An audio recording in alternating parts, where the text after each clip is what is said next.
सरकार की कहाँ चूक है? सरकार ने तो ये भारत के अंदर शांति, एक कहते हैं विपक्ष ज्यादा उछल रहा है, उसके लिए 2 शब्द बोले। आप बताओ, भारत के अंदर ही भारत की बेटियां अगर पाकिस्तान में जाकर के शादियां करेंगी, बच्चे यहाँ पैदा करेंगी, कल को अगर भारत पाकिस्तान पे कोई हमला करता है तो वो अपने शोहर को बचाने के लिए उतरेंगी या भारत का पक्ष लेंगी?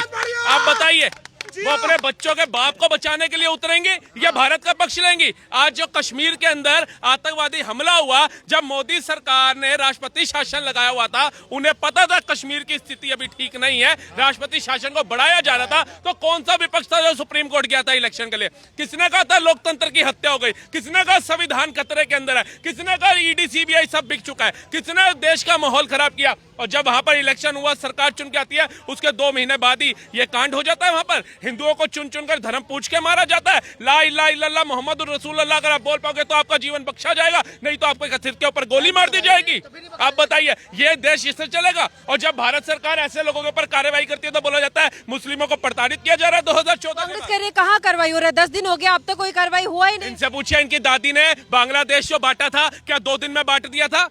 93,000 सैनिकों ने जो आत्मसमर्पण किया था, 1.5-2 महीने तक युद्ध चला था, तब जाकर के किया था, एक दिन में नहीं कर दिया था। लादेन जो बिल्डिंग में घुस गया था अमेरिका की, क्या ओबामा ने दूसरे दिन जाकर के वहां पे हमला बोल दिया था लादेन को मारने के लिए? बताइए, भारत के हर एक राज्य में बम फट रहे थे, कांग्रेस ने कितनी जल्दी फैसला लिया था? आप बताइए। है हमास के साथ जो युद्ध चल रहा है इजराइल का, इजराइल के आगे हमास टिकता है, फिलिस्तीन टिकता है, लेकिन कितने 3 से 6 महीने हो गए अभी तक चल रहा है। यूक्रेन रूस का युद्ध चल रहा है, रशिया के आगे कौन है? 5,000 से ज्यादा उसके बाद परमाणु शक्तियां, और यूक्रेन के पास एक भी नहीं है, फिर भी 3 साल से हम देख रहे हैं युद्ध चल रहा है। खत्म कर दिया, एक प्रोटोकॉल होता है। ये 140 करोड़ आवाम जो जनता है ना, इसको भी नरेंद्र मोदी ने देखना है। नरेंद्र मोदी प्रधानमंत्री है, किसी क्षेत्र के निगम पार्षद नहीं है कि सीवर का ढक्कन हट गया और बदलवाना उनको पकड़ लोगे। उन्होंने इंटरनेशनल मुद्दे देखने हैं, और जौन सी भाषा में वो समझ सकता है उसको उस भाषा में समझाया जाएगा। हमारी जल सेना हो, वायु सेना हो, थल सेना हो, तीनों को छूट दे दी गई है। कम से कम अपने प्रधानमंत्री पे यकीन रखो। जिसके कहने पे तुमने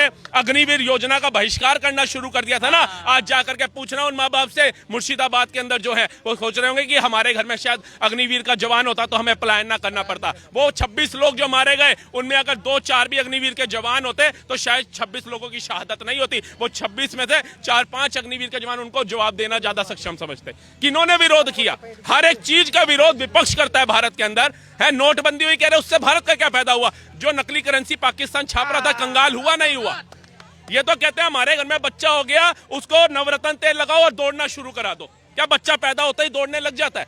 योजना कोई भी आए, इनको उसी समय पहले उसका उपाय चाहिए कि इसका फायदा क्या होगा। एकदम तुम्हारे सामने सारे पत्ते खोल दे। अब सेना ने क्या वहां पर करना है, कार्रवाई करनी है पाकिस्तान के ऊपर, ये तुम्हें बताएं? तुम इतना कैपेबल हो, डिजर्व करते हो, तुम्हारे आगे ये बात खोली जाए? तुम तो भारत के ही गद्दार होकर के अमेरिका जाकर के बोलते हो हुज भारत माता।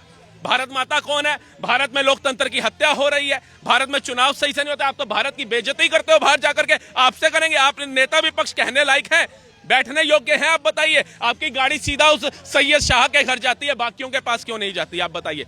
इन्होंने सारे पूरे भारत में बता दिया 27 लोगों की जो निर्मम हत्या हुई, उसमें एक मुसलमान था, एक मुसलमान था, एक मुसलमान था, लेकिन वो 26 जो मरे उनमें से किसी का नाम पूछ के बताइए क्या नाम था?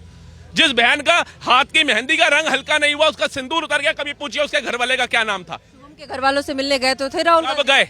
एंड में, जब पहले सैयद शाह से मिला है, कश्मीर का दौरा करा है, क्या पहले कश्मीर पास पड़ रहा था उनको या यूपी पास पड़ रहा था? आप बताइए। कि प्रधानमंत्री का बिहार का चुनाव जा रहा था, आप विदेश से आ गए कि पहलगांव में हमला हो गया तो हम विदेश की यात्रा छोड़ के आ गए और बिहार में रैली करने चले गए, पहलगांव क्यों नहीं गए? इनसे पूछना, इंदिरा गांधी जी जब संयुक्त राष्ट्र गई थी तो क्या सारी कैबिनेट को उठा करके ले गई थी?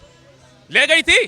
तो प्रधानमंत्री ने जो बाकी देशों से बात करनी है, जो चाइना उसका मददगार बना हुआ है, हर एक प्रोटोकॉल देखा जाएगा ना, हर एक मैप बनाया जाएगा ना। इनकी सोच पता है क्या है? जैसे घर में मैगी बनाते हैं ना, लिखा होता है 2 मिनट में मैगी तैयार, ये सोच रहे हैं हमला भी 2 मिनट में कर दो। उसकी औकात कुछ है? वो कटोरा लेके उस देश के पास गया जो भारत से पहले भीख मांग के जा चुका है, तुर्की।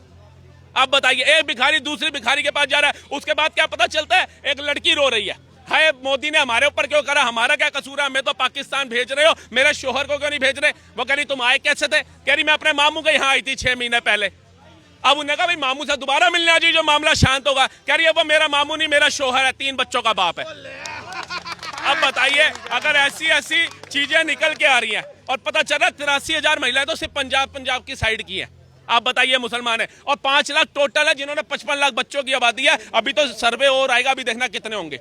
आप ये सोचिए कि हम भारत में खुद स्लीपर सेल्स को बुला रहे हैं कि आओ आप भारत में रहो। आप बताओ इंडिया गेट के पास कितनी पुलिस और फोर्स तैनात रहती है, आगरा में कितनी रहती है, फलानी जगह कितनी रहती है, उस जगह पे पुलिस और फोर्स की कितनी चहल पहल थी। अब जो चश्मदीद है उनके बयान सुनिए। अब उनके घर में जैसे 13वीं हो गई, 10वीं हो गई, फूल वो विसर्जित कर आए गंगा जी में। अब उनका जो दिल है ना वो बाहर कह रहे हैं, घोड़े वाले जबरदस्ती कह रहे थे हमें चलो ऊपर ऊपर चलो। और आपकी फैमिली के मेंबर्स पूछे थे, जिसके मेंबर ज्यादा थे उन्हें लेके जाया जा रहा था। ये कहीं ना कहीं जो डंकियां निकल रही हैं इनके घरों के अंदर, जो तिजोरियां बना रखी है इतनी बड़ी बड़ी आतंकवादियों को बिठाने के लिए, हम कैसे कहें कि भैया इन्होंने विश्वासघात नहीं किया हमारे देश के साथ, हमारी सेना के साथ विश्वासघात नहीं किया। और दूसरी बात है, इनमें से ज्यादातर लोग आकर के डंके की चोटें बोलते हैं। कश्मीर को हम भारत का हिस्सा नहीं मानते थे, कश्मीर बनेगा पाकिस्तान बोलते हैं। और आज भी वीडियो आ रही है, इतना बड़ा हादसा होने के बाद, इतनी बड़ी कायराना हरकत करने के बाद भी वहां के लोग कह रहे हैं ना कि भैया इसमें इंडिया का ही हाथों का पाकिस्तान का नहीं हो सकता, पाकिस्तान के झंडे इसी देश में हटाए जा रहे हैं ना।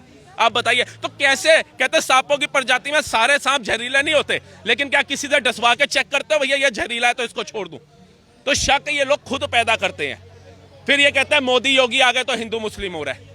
उन्होंने कहा आप अपने घर में आतंकवादियों को पनाह दो। वो वैष्णो देवी जा रही बस को जिसने हमला किया, उस आतंकवादी को कश्मीरी मुस्लिम ने ही पनाह दी थी ना।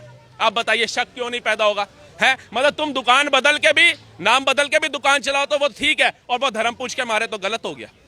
ये कहां लिखा है? पीओके में लगभग 10 मदरसों को बंद कर दिया गया, 10 दिनों तक बंद करने का ऐलान किया गया वहाँ पे मदरसों को। पाकिस्तान के अंदर खौफ तो हो गया है, बावजूद इसके ऐसी गिद्दर भपकी दे रहे हैं कि हम वार के लिए तैयार है, परमाणु बम की धमकी दे रहा है लगातार। अरे उससे बोल, जो तू बम की धमकी दे रहा है वो हमारे यहाँ बच्चे दिवाली में फोड़ लेते हैं। तू इन बम की धमकी मत दे, जो उड़ता तेरे ही एक शहर से, लाहौर से तो रावलपिंडी में जाके फट जाता है। उसकी 200 किलोमीटर से ऊपर रेंज नहीं है। यहाँ पे अग्निवनी अगर भारत ने फेंक दी ना तेरे ऊपर तो पाकिस्तान नक्शे से गायब हो जाएगा। अटल जी की लगता है इसको बात दोबारा दोहरानी पड़ेगी, सोशल मीडिया पे वायरल करनी पड़ेगी कि हमारी भूमि का इतना सा टुकड़ा गंवाना मंजूर है, लेकिन अगले दिन का सूरज पाकिस्तान नहीं देखेगा। ये घबराया है ना, इसका वो मुनीर है जो सेना का चीफ कहाँ लापता है, पहले फैमिली भेजी अब खुद गायब हो गया। जिसकी सेना का चीफ डर के भाग गया, अभी तो भारत ने कुछ की नहीं कार्रवाई। जिसके वहां के नुमाइंदे जो हैं, जो सेना के अधिकारी हैं, वो रिजाइन दे रहे हैं, कह रहे हैं हमारा इस्तीफा ले लो, हमें अपने बच्चे देखने हैं। वो करेगा भारत से। और मैं तो कहता हूं भारत को जब तक आप एक मैप सेट नहीं करते तब तक एक चीज करते रहिए, पानी रोकिए, पानी छोड़िए, इनको डुबा डुबा के मारो, क्योंकि डूबने लायक ही है ये लोग, साफ रहने लायक नहीं, ऐसी बहाने नहा धो भी लेंगे।